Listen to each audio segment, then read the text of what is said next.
Special রান্নাঘরে সব বন্ধুদের স্বাগত। আজকে আমি রান্না করব দই ভেটকি।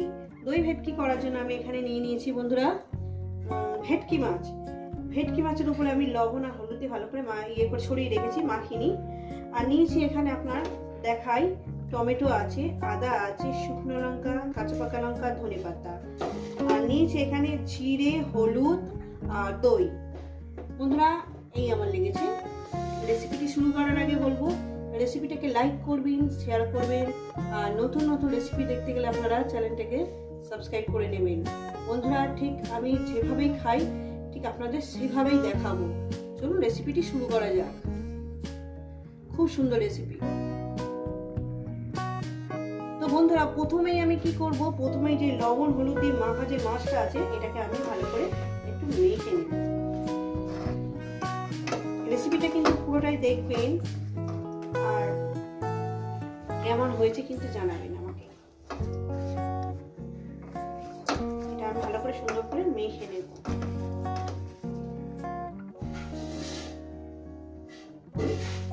তো বন্ধুরা এই যে জিরে গুঁড়ো আছে, হলুদ গুঁড়ো আছে, দই আছে, তার সঙ্গে নিয়ে নিয়েছি আমি কাঁচা পাকা লঙ্কা, শুকনো লঙ্কা, আদা। আর এইটাকে দিয়ে একটা মিহি একটা পেস্ট বানিয়ে নেব। তো বন্ধুরা আমি কড়া বসিয়ে দিয়েছি, গ্যাস ধরিয়ে দিয়েছি, কড়া বসিয়ে দিয়েছি। আর কড়াটা আমার গরম হয়ে গেছে। দিয়ে দেবো প্রয়োজন মতন তেল।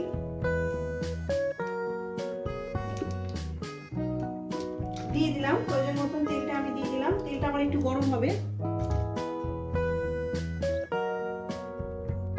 তেলটা আমার গরম হয়ে গেছে বন্ধুরা, তেলটা আমার গরম হয়ে গেছে। আমি এখানে দিয়ে দেবো মাছের পিসগুলো। মাছের পিসগুলো দিয়ে দিলাম, দিয়ে দিলাম। চারটে ধরবে না হয়তো। তো বন্ধুরা আমার মাছের এক সাইডটা আমি উল্টিয়ে দেবো। বন্ধুরা দেখছিলাম কিভাবে ভাজছি, একটু উল্টিয়ে দিলাম। উল্টিয়ে দিয়ে এটা আমি এইভাবে একটু লাল লাল করে ভেজে নেব।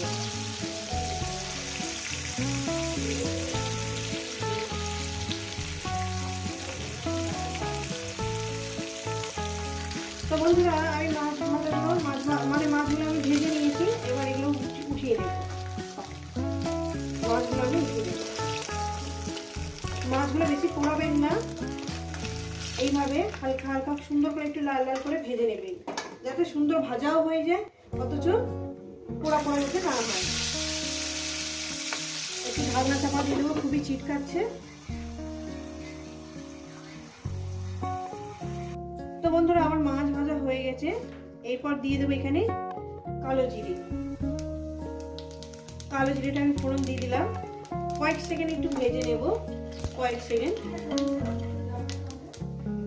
এরপর দিয়ে দেবো আমি এখানে টমেটো। টমেটোটাকে আমি মিনিমাম 1 থেকে 1.5 মিনিট এটাকে ভেজে নেব। রেসিপিটা আপনাদের কেমন লাগছে অবশ্যই কিন্তু কমেন্ট করে বলবেন, কিন্তু আপনাদের কমেন্ট করতে ভীষণই ভালো লাগে, কিন্তু আমি রিপ্লাইও দিই। বন্ধুরা এটাকে আমি 1 থেকে 1.5 মিনিট এটা সুন্দর করে ভেজে নেবো। আর একটা জিনিস আমি বলবো, আমি কিন্তু টমেটো শুধু দিয়েছি, কি বলবো, আমি কিন্তু দানা দিইনি, মানে দানাটা আমি ফেলে দিয়েছি, শুধু শাঁসটাই দিয়েছি। বন্ধুরা দিয়ে দেবো এখানে লবণ। স্বাদ মতন আমি লবণটা এখানে অ্যাড করে দেবো। লবণটা দিয়ে দিলাম, দিয়ে টমেটোটাকে ভাজবো। রেসিপি খুব সুন্দর, আপনারা যদি এইভাবে বানিয়ে খাবেন দেখবেন রেসিপি খুব সুন্দর।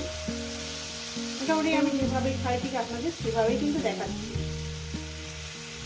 দিয়ে দেবো এখানে আপনার এই যে দই, যে মশলাটা আছে, আদা, জিরে, এই যে মশলাটা আছে সেই মিশ্রণটা। আর বাটি ধোয়া জলটা আমি দিয়ে দেবো, এক্ষুনি দিয়ে দেবো। দিয়ে দিলাম বাটি ধোয়া জলটা। দিয়ে এখানে আমি ভালো করে কষিয়ে নেব যতক্ষণ না মশলাটা থেকে তেলটা আলাদা হয়ে যাচ্ছে। ভালো করে সুন্দর করে একটু কষিয়ে নেবেন। গ্যাস কিন্তু মিডিয়ামে রাখবেন, হাইতে দেবেন না।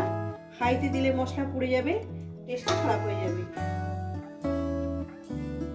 তো বন্ধুরা, টক দই দিয়েছি, অনবরত একটু নাড়তে হবে। টক দই যে টকটা আছে সেটাকে ব্যালেন্স করার জন্য আমি এখানে সামান্য পরিমাণে কয়েক দানা একটু চিনি দিয়ে দিলাম। ঠিক আছে, দিয়ে এটাকে এইভাবে নাড়তে হবে, না কষতে হবে। আস্তে করে নেড়ে করবেন, গ্যাস কিন্তু মিডিয়ামে রাখবেন আর এইভাবে নাড়তে থাকবেন। খেতে খুব সুন্দর হবে। আমি এখানে কোনো পেঁয়াজ কিন্তু আমি ব্যবহার করিনি বন্ধুরা। একটু কষিয়ে নেবো যতক্ষণ না মশলা থেকে তেলটা আলাদা হয়ে যাচ্ছে। তো বন্ধুরা, দেখছেন আমি মশলাটাকে সুন্দর করে কষিয়ে নিয়েছি। আমার তেল ছেড়ে দিয়েছে, দেখুন ভালো করে দেখুন, তেল সাইড থেকে ছেড়ে এসছে, মানে আমার কষানো হয়ে গেছে। এরপর দিয়ে দেবো এখানে জল, সামান্য পরিমাণে জল দিলাম। এটা বেশি ঝোল ভালো লাগে না, সামান্য পরিমাণে দিলাম বন্ধুরা। একটু গ্রেভিটা ফুটে উঠলেই আমি মাছগুলো এখানে দিয়ে দেব। তো বন্ধুরা, আমার ঝোলটা ফুটে উঠেছে, গ্রেভিটা ফুটে উঠেছে। এরপর দিয়ে দেবো মাছগুলো। মাছগুলো দিয়ে আমি মিনিমাম আরো 2-4 মিনিট ফুটিয়ে নেব। মাছগুলো দিয়ে দিলাম। বন্ধুরা, রেসিপিটা কিন্তু পুরোটাই দেখবেন আর কেমন হয়েছে কিন্তু জানাতে ভুলবেন না। আর এর উপরেই দিয়ে দেবো আপনার ধনে পাতাটা। ধনে পাতাটা ছড়িয়ে দিলাম ভালো করে, ধনে পাতার ফ্লেভারটা যাতে সব জায়গায় ছড়িয়ে পড়ে। ঠিক আছে, এইভাবে রান্নাটা করবেন, ভালো লাগবে আপনাদের। দিয়ে আমি এখানে আরো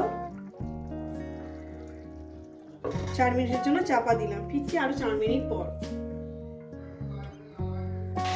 তো বন্ধুরা, আমি খুলে দেখবো 4 মিনিট, ফিরছি 4 মিনিট পর। 4 মিনিট হয়ে গেছে।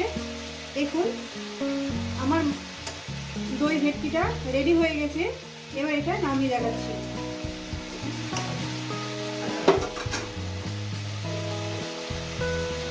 এটা নামিয়ে দেখাচ্ছি।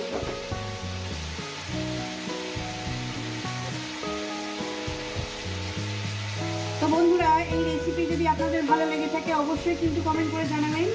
রেসিপিটাকে লাইক করবেন, শেয়ার করবেন। আর নতুন নতুন রেসিপি দেখতে গেলে আপনারা চ্যানেলটিকে সাবস্ক্রাইব করে নেবেন। তো বন্ধুরা, আবার নতুন কোনো রেসিপির সঙ্গে দেখা হবে। সবাই সুস্থ থাকবেন, ভালো থাকবেন আর আমার নিত্য নতুন ভিডিও